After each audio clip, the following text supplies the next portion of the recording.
Αρχικά θέλω να ξεκαθαρίσω κάτι. Μιλάω ως Αμάριος Λόλος, πρόεδρος της Ένωσης Φωτορεπόρτερ. Δεν έχω καμιά απόφαση διοικητικού συμβουλίου. Μου βγήκε ένας μελλοντικός δικός μου και λέει διάφορες τρίχες. Ναι, έχουν βγει σε προηγούμενα τέτοια. Υπατίες και τέτοια. Δεύτερον, έχουμε απόφαση όμως διοικητικού συμβουλίου να σας φέρουμε ένα κομμάτι από την έκθεση που κάνουμε είδηση υποδιωγμών. Άρα μπορείτε να δείτε κάποιες φωτογραφίες πίσω, συνάδελφοι που δέρνονται από τα ΜΑΤ. Θα ξεκινήσω τη σκέψη, εγώ θα είμαι πιο βιωματικός γιατί αισθάνομαι πάρα πολύ λίγος απέναντι στους ιστορικούς. Ένα βιωματικό κομμάτι, ο Μπάτσος, και χρησιμοποιώ τη λέξη Μπάτσος, ματατζής που με χτύπησε, είναι φασίστας. Δεν μπαίνω στη λογική αν είναι το 50% χρυσαυγίτης. Στην αστυνομία είναι παραπάνω στα ΜΑΤ. Δεν με ενδιαφέρει αυτό το ποσοστό. Εμένα με ενδιαφέρει ότι ο Μπάτσος αυτός με χτύπησε πισόπλατα και δολοφονικά. Άρα είναι κλασική φασίστικη λογική αυτή. Να χτυπάμε ομαδικά ένα μετανάστη, να τους χτυπάμε πισόπλατα και να τους μαχαιρώνουμε. Άρα λοιπόν ο τύπος για μένα είναι ξεκάθαρα φασίστας και σαφέστατα την ευθύνη την έχει ο εκάστοτε υπουργός, ο εκάστοτε προπό. Αυτός έχει την ευθύνη. Την είχε ο Χρυσοκοΐδης, την έχει σήμερα ο Ανδένδιας, την έχει οποιοσδήποτε. Οι φασίστες σήμερα τι κάνουν? Έχουν καταφέρει να βάλουν τη δικιά τους πολιτική ατζέντα. Έχω την αίσθηση ότι εμείς τρέχουμε από πίσω τους, να απαντάμε σε οτιδήποτε καινούριο κάνουν. Σπονσοράζονται σαφέστατα από την πολιτική ηγεσία, από την πολιτική εξουσία. Βλέπε η άποψη της Νέας Δημοκρατίας σε σχέση με τους μετανάστες, ο Ξένιος Δίας, που το κάνουν και κακύκτυπα, γιατί οι Χρυσαυγίτες τους κάνουν πιο original και πείθουν καλύτερα τον κόσμο. Βλέπε επίσης και τα ΜΜΕ. Πώς αναπαράγουν μία είδηση. Η μοτοπορία, για παράδειγμα, έγινε συμπλοκή μεταξύ πολιτών.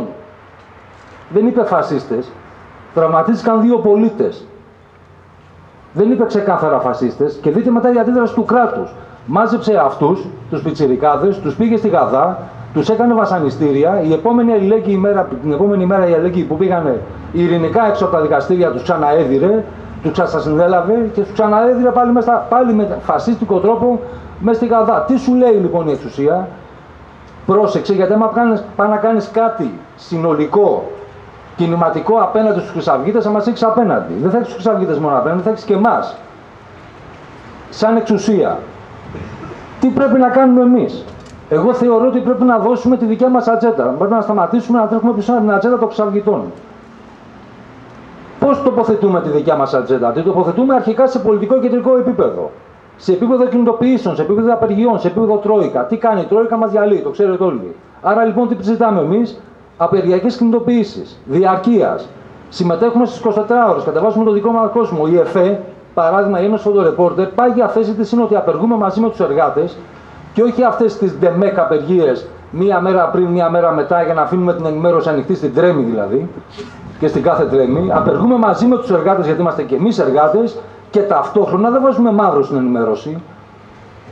Βγάζουμε την επόμενη μέρα εμείς απεργιακό φύλλο. Παίρνουμε τη δημόσια τηλεόραση και την ίδια μέρα βγάζουμε απεργιακά δελτία, ή καταλαμβάνουμε το δημόσιο ραδιόφωνο και την ίδια μέρα βγάζουμε απεργιακό δελτίο. Και ενημερώνουμε εμείς το Θρακιώτη, από την Κομοτηνή, τον Ετανήσιο, τι διάλογο έχει γίνει στην Αθήνα. Και δεν δίνουμε κανένα μικρόφωνο σε καμιά περδετέρη και σε κανένα τρέμι. Αυτό είναι μια πάγια θέση της Ένωσης Φωτορεπόρτερ. Ότι απεργούμε μαζί με τους εργάτες. Το ότι δεν απεργούμε με τους εργάτες δεν είμαστε και απεργοσπάστες. Δηλαδή θα πάμε κόντρα σε μια απεργία που τη συναποφασίζουν τα άλλα σωματεία του τύπου. Η δικιά μας ατζέντα λοιπόν πρέπει να είναι κινηματική. Πρέπει να ξεκαθαρίσουμε ότι ποιους έχουμε αντίπαλους, που οι Χρυσαυγίτες δεν έχουν αυτούς τους αντίπαλους. Οι Χρυσαυγίτες, για παράδειγμα, στη Μέρκελ δεν είπαν τίποτε. Ήρθε τα αφεντικό. Δεν είδα κανένα Χρυσαυγίτη να βγαίνει στον δρόμο, δεν είδα καμιά ανακοίνωση Χρυσαυγιτών. Αυτό πρέπει να το δείξουμε στον κόσμο. Πρέπει να δείξουμε στον κόσμο ότι το θέμα είναι ταξικό. Και οι φασίστες είναι πάντα με τους βιομήχανους. Οι φασίστες είναι πάντα με την άρουσα τάξη. Πρέπει να είναι ξεκάθαρο στον κόσμο και πρέπει ο κόσμος τώρα στη σημερινή κρίση να καταλάβει την ταξική του θέση και που ανήκει. Επίσης πρέπει να κάνουμε και δράσεις συλλογικές. Αυτή η λογική, το ότι είστε αντάρσιοι, είναι δέα, είναι μαύροι, είναι... πρέπει να τις ξεπεράσουμε για στο δρόμο. Ας κάτσουμε μετά σε κουβέντες καφενείου να συζητήσουμε αν θέλουμε κομμούνες, Σοβιέτ, ή αν θέλουμε κολεκτίβες και δεν ξέρω εγώ τι. Αν ο Τρότσκι έσφασε τους Μαχνοβίτες, αυτό είναι άλλη πονεμένη ιστορία, τη συζητάμε σε επίπεδο καφενείου. Σε επίπεδο δρόμου όμως πρέπει όλοι μαζί, γιατί δεν βλέπω άλλη. Εγώ είμαι στο πεζοδρόμιο συνέχεια. Δεν βλέπω άλλη λύση, πρέπει να βρούμε ένα κώδικα επικοινωνίας και ο ένας να βοηθάει τον άλλον σε συλλογικές δράσεις. Δεν έχουμε άλλη επιλογή. Πλέον ο πολιτικός χρόνος είναι τόσο γρήγορος, όπου η λογική του να αυτοοργανωθούμε και να βρούμε τα κοινά που μας ενώνουν πλέον έχει περάσει. Μας ενώνουν κοινά, μας ενώνει κοινός αντίπαλος. Οι σύντροφοι ιστορικοί το είπαν ξεκάθαρα ότι τότε ψάχναν να βρουν τα κοινά τους και τότε και το χάσαν το παιχνίδι. Πρέπει και εμείς σήμερα να βρούμε τα κοινά που μας ενώνουν και να έχουμε κοινές συλλογικές δράσεις. Παράδειγμα, συλλογική δράση στο νέο Ηράκλειο που μένω εγώ, που ανοίγει ακτίβη Χρυσαυγητών. Μέσα στη γειτονιά μου, μέσα στα πόδια μου. Στον τρίτο όροφο δεν θα έχουν κοινωνικό ιατρείο. Τι κάνουν οι Χρυσαυγίτες? Κλέβουνε αυτό που έχει κάνει η αριστερά ανέκαθεν, την αλληλεγγύη. Μήπως θα πρέπει και εμείς να αρθούμε λίγο από τη λογική να το επικοινωνούμε? Να πούμε ότι κάνουμε και εμείς δράσεις αλληλεγγύης, κοινωνικά ιατρεία, κοινωνικά παντοπολία, δάσκαλοι να τσάμπα να μαθαίνουν στα παιδιά μάθημα. Υπάρχουν πάρα πολλές σκέψεις. Μήπως πρέπει να βγούμε και εμείς από αυτή τη λογική ότι εμείς εντάξει το κάνουμε γιατί δεν θέλουμε να το προβάλλουμε, πρέπει να το επικοινωνήσουμε. Οι Χρυσαυγίτες μας το κλέβουν. Αυτό το πράγμα που έκανε η αριστερά, η αλληλεγγύη μεταξύ μας, αυτό το πράγμα κάνουν οι Χρυσαυγίτες σήμερα. Με το δικό τους τρόπο φυσικά, αλλά το κάνουν και πιάνει. Η ιστορία μας έχει μάθει κάτι. Ο ΕΑ μας γλίτωσε από την πείνα. Οι ιστορικοί το ξέρουν πάρα πολύ καλύτερα. Άρα λοιπόν και εμείς αυτό θα πρέπει να κάνουμε. Θα πρέπει να βγούμε κάτω στον κόσμο και να του λύσουμε προβλήματα. Άμα πηγαίνουμε σε γενικές συνελεύσεις, σε λαϊκές συνελεύσεις και συζητάμε κουλτούρα και διανόηση, το έχουμε χάσει το παιχνίδι. Πρέπει να είμαστε δίπλα του και να του πούμε το πρόβλημά σου θα το λύσουμε. Είτε γιατί πεινάς, ο εχθρός είναι εκεί. Δεν μιλώ για ελεημοσύνες. Μιλώ για τοποθέτηση ταξική. Θα πρέπει τον κόσμο να το βάλει ταξικά να καταλάβει εκεί που ανήκει. Και επίσης θα πρέπει να δημιουργήσουμε και μια κινηματική αντιβία. Θέλουμε, δεν θέλουμε, μας αρέσει ή όχι, θα πρέπει να είμαστε και λίγο οργανωμένοι. Ο καθένας βάζει τελίτες και μπορεί να καταλάβει τι εννοώ.